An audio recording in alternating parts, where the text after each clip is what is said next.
afternoon, folks. Big Bo with RV's a Big Bo at Parkway RV Center. Thought I'd do a little travel trailer video to start off this Monday. Got in this cool little camper I thought would be ideal for a couple just wanting something lightweight and small, easy to tow. This is a 2013 Gulfstream Visa, and it's a model 19 ERD, and this is a pretty neat little single axle camper. Very lightweight for the size. 2,750 pounds is what the dry weight is. 22 feet 11 inches long. Might as well say 23 for the sake of argument. That's at its longest point, tongue and everything. You know, a lot of dealers still advertise campers by the box size instead of the LOA or length overall. I always like to do the length overall, so keep in mind you may see this camper online other places for, you know, 20 feet long, but it is 22 feet 11 inches, and all fiberglass roof. Really cool. It does have a manual awning, which, as far as I can get it out, thanks to these power lines, it looks great. Seems like it works fine, and you know, no slide. Kind of a retro looking camper, but kind of is, kind of isn't. The outside is, but the inside looks modern. And it's all fiberglass, got aluminum frame, got stabilizer jacks. I just thought it was a cool little camper, especially for the weight and the price, guys. Only $12,900. And it weighs less than a lot of these high wall pop-ups you see on the market. And what's neat about it, you just, I mean, you don't have to set it up or nothing like that. It's just unhook it and plug it in, and, you know, hook your water and sewer up, you're good to go. Looking around it, guys, you do have some good tires. Look great. Still got the tabs on them. DSI 6-gallon water heater. Does have the rooftop AC on right now. I'm hooked into 30 amp power. It's got kind of a rounded roof, almost like a teardrop camper. And speaking of that, it is all fiberglass. Let me pop a drone up real quick so you can see. Got the max air vent covers and all that. Let me pop a drone so you can see what the roof looks like, which looks great because it is fiberglass. You don't see that very many travel trailers. Hang tight, I'll be right back.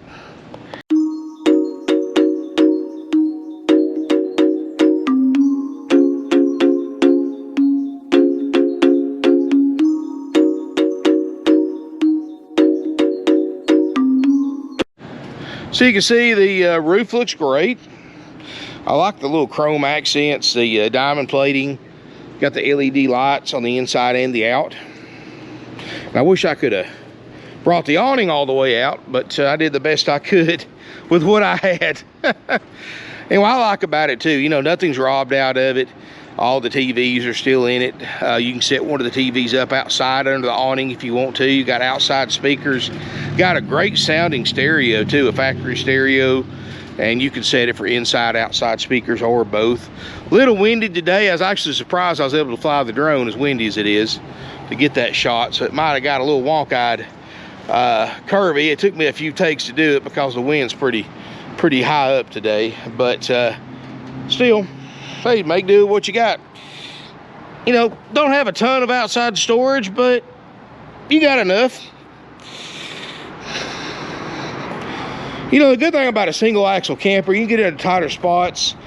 You got a lot tighter turning radius. It's under 3,000 pounds, and like I said, that's less, that weighs less than a lot of these high wall pop-ups do. Got a little front storage bay right here. It does have the bottles on the front. That's a spare tire cover.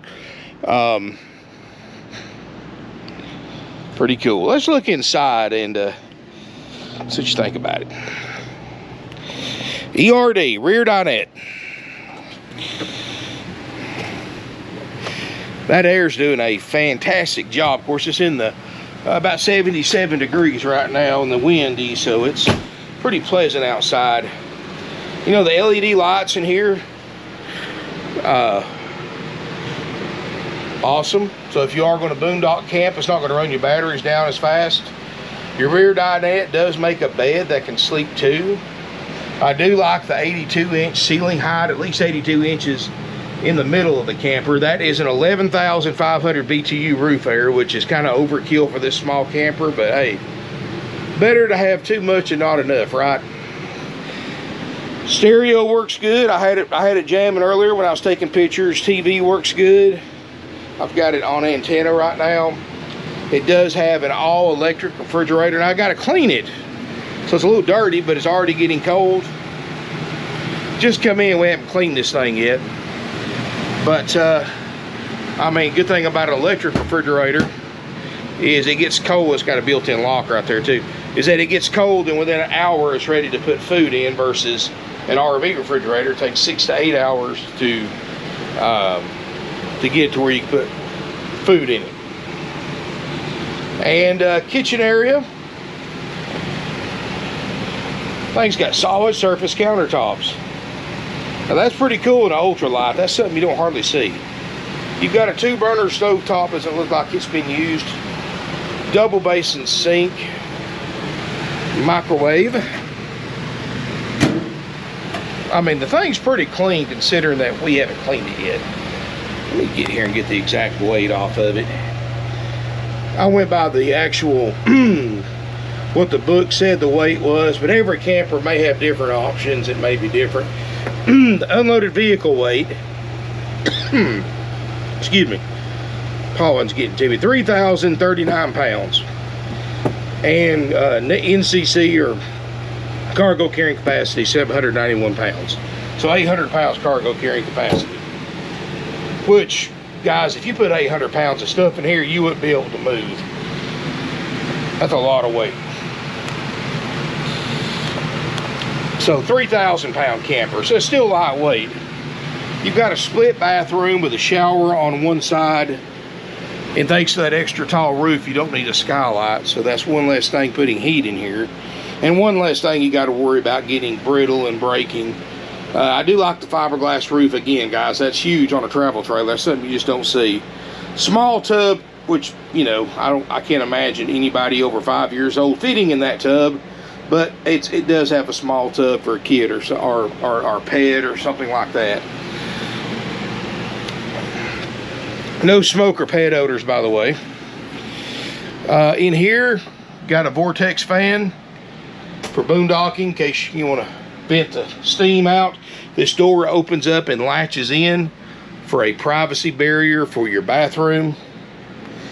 So plenty of room in here to change clothes, especially between the front. Especially if you utilize the front bedroom as well as a changing room. RV toilet, sink. Now somebody added what kind of crazy with some those little $25 LED strip lights in here. So it is definitely bright in the bedroom.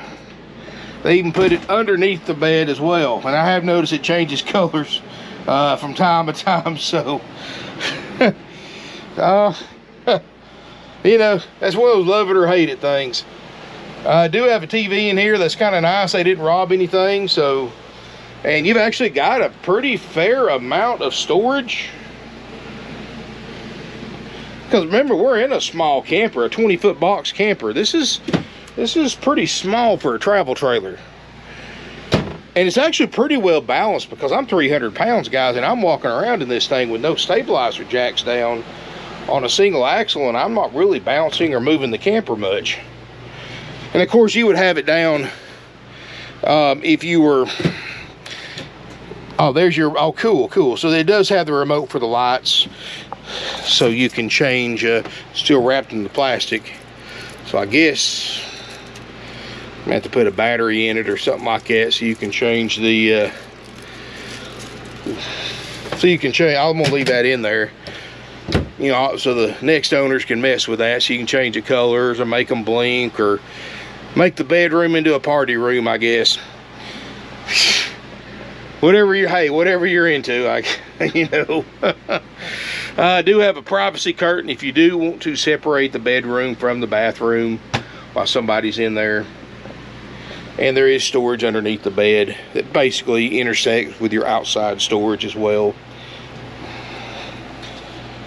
So, all the shades look good.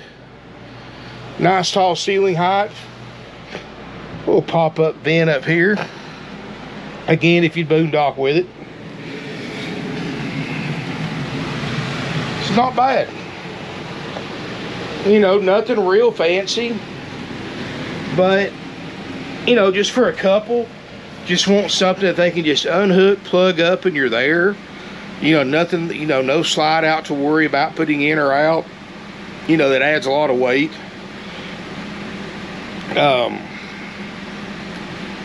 Just something to get you there and give you a place to sleep and make meals and have a bathroom, and this is all you need, really.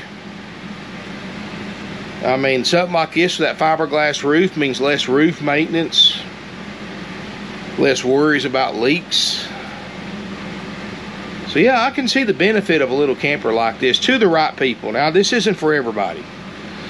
You know, and that's what I love about RVing. That's why they have so many different types and floor plans and sizes of campers, because different strokes for different folks. I mean, some people would be too cramped in this. Me, you know, now 15 years ago, yeah, I'd have been like, there's no way that I would stay in something this small that long term. But you know, and one thing experienced RVers will tell you, the more you RV, your RVing needs change, your taste change.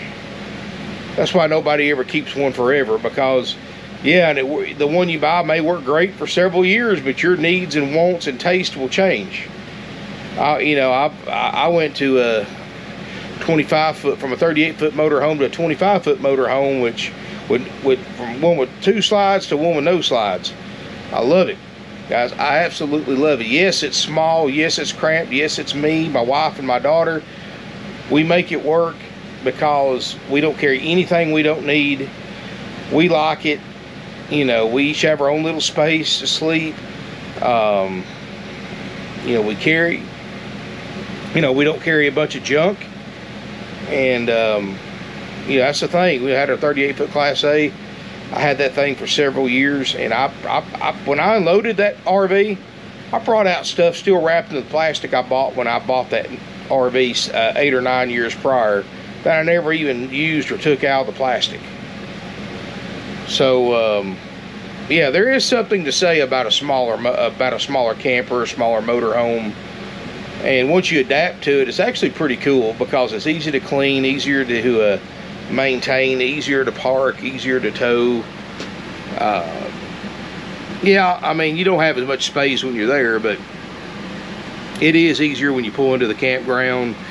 You don't have to sit there and do all these micro adjustments to be able to get all your slide outs out, to get your awning out, and all that stuff like you see at a lot of especially the older campgrounds, the tighter campgrounds. So anyway, this unit's $12,900, which I thought was a very fair price considering how nice this camper is. No carpet either. I like the floors in it.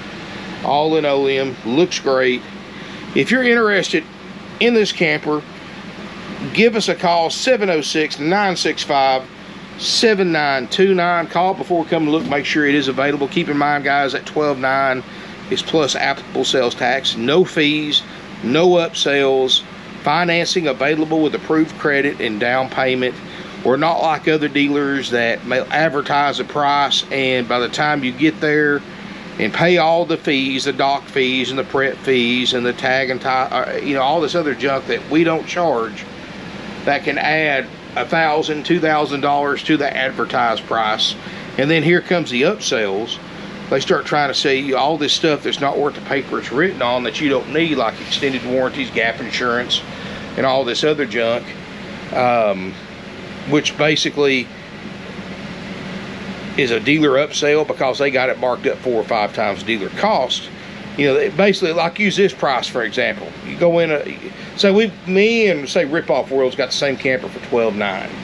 You can come here, $12,900 plus applicable sales tax. You got yourself a camper out the door. No surprises, no games, no gimmicks, no fees, no upsells. You go to Ripoff World, it's $12,900 plus tax, just like here. But then they're going to charge you all these fees, which could be anywhere from a few $100s to a couple $1,000. Depends on the salesperson and the manager who's penciling the deal. Then here comes the upsells. They're going to try to hit you up with all kinds of vacation packages, extended service contracts, which are extended warranties that won't hardly ever pay a claim. What it is, these dealers buy these warranties from these warranty companies for $300, $400, $500 on a little camper like this. They sell them for $2,500, $3,000. You know, considering those warranty companies only sold those warranties for $300 or $400, $500, you really think they're going to pay a claim? No, the language in the warranty contract is written up so that the warranty company's pretty much got an out for any claim. Matter of fact, you buy an extended warranty or an aftermarket warranty, the first year you own it, they're going to claim everything's pre-existing. So if you just buy a 1-year extended warranty, you just basically throwing your money away. They're not even going to consider paying a claim because they're going to claim it's pre-existing. And I see this all the time, and you can look up on YouTube, you can see all kinds of videos where people went through all the steps to get a claim approved through all these different aftermarket warranty companies, and they were all denied. At the very worst, you might see somebody have a $2,000 claim and they got $200 back from the warranty company after months and months of fighting to get that, and they paid $3,000 or $4,000 for that warranty. So I don't push those warranties. Excuse me. Oh, that air is so strong it's making me cough between that and the pollen. But what I'm getting at, guys, that's how these dealers make their money. You know, they start adding all these thousands of dollars worth of upsells, the tire and wheel packages, the vacation packages, the roadside assistance. All this stuff is marked up 4 or 5 times, which you can buy the same services for yourself away from the dealership. None of them are dealership exclusive items, and they add it to your loan where they mark the interest rates up. I mean, 12.9 can turn into $20,000, $21,000 really fast.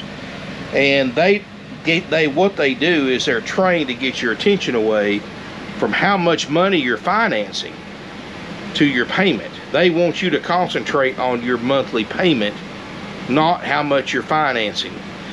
You want to throw a dealer, when you get in that situation, you know the best way to win in that situation, forget about your monthly payment. Start insisting the dealer gives you an exact dollar amount you're paying and what you're financing.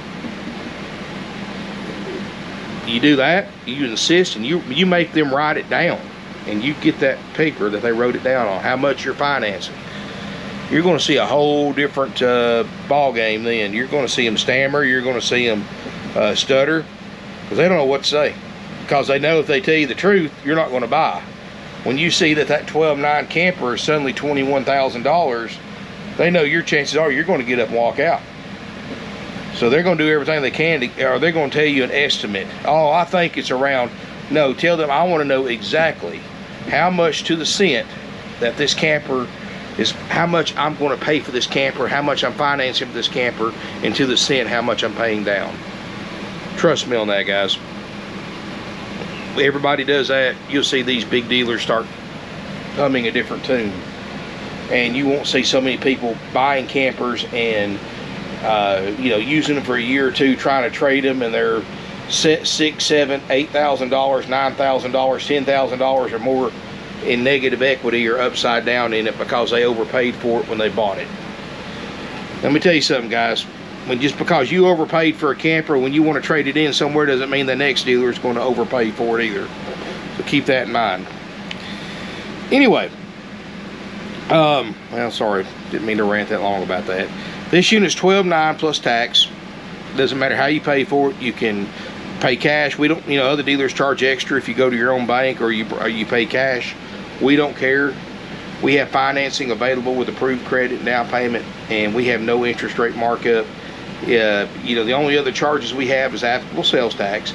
If you need delivery service, it's $1 a mile one way, or excuse me, $1 a mile round trip, $2 a mile one way, however you want to figure it. And if you, I can't imagine you needing a weight distribution and sway control with this, unless you're towing it with like a minivan or a small SUV. But if you do need one, we sell them for $500 installed. Weight distribution hitch with sway control installed for $500. Rip-off world gets $1,200 for the same setup, same brand, same everything. We do it for $500, guys. We make our money on the front end, on the profit between what we paid for it, what we sell it for. Everything else we just do at cost. Other dealers, they make money on that too, and then they make money on the financing, on the upsells on the parts and everything else in between. We don't believe in that, guys. Easy, simple, and done. Haggle-free firm, 12.9 while it lasts. Give us a call, 706-965-7929. Call before coming to look. Make sure it's available. If you don't care, guys, smash me a thumbs up if you enjoyed the video. Just a quick one. I'm going to do a motorhome later this afternoon. Feel free to comment, hit that subscribe button. RV's a Big Bo. Thanks again for watching, and look forward to seeing you here in beautiful Ringgold, Georgia.